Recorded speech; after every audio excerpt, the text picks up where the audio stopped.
As the name of the topic, waves and vibrations, suggests, both waves and vibrations are very tightly interconnected with each other.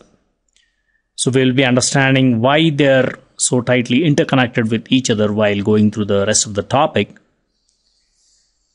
We will look at what exactly are the waves and what exactly is a wave motion.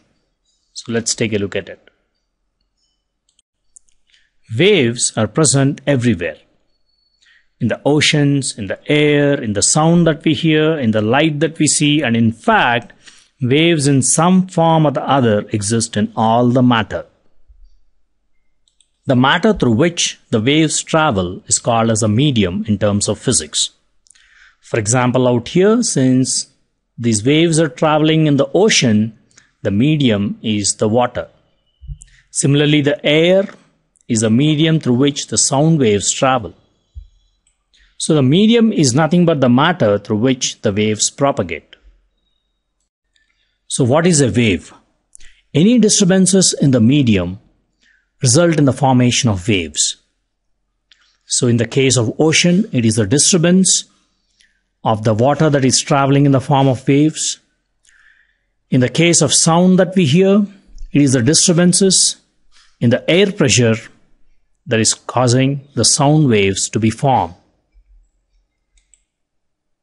Here, a person is oscillating one end of the rope vertically up and down, and that oscillations are resulting in the formation of a wave that is traveling towards the right. So what is the medium here? The medium is nothing but the rope itself where the wave is traveling. So we can largely define the wave as a disturbance or a variation that transfers energy progressively from point to point in a medium. Before we talk any further, it's extremely important that we categorize the types of waves. There are two types of waves.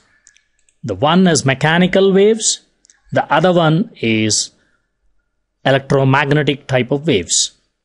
While the waves on a string and the waves in the ocean are all examples of mechanical waves, electromagnetic waves are completely different.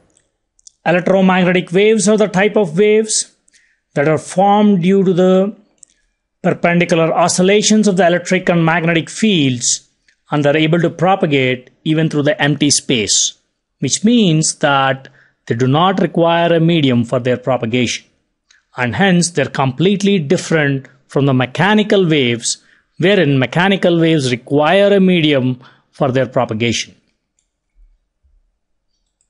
For simplicity purposes, whenever we use the word wave, it's going to unconditionally refer to the mechanical wave from here on.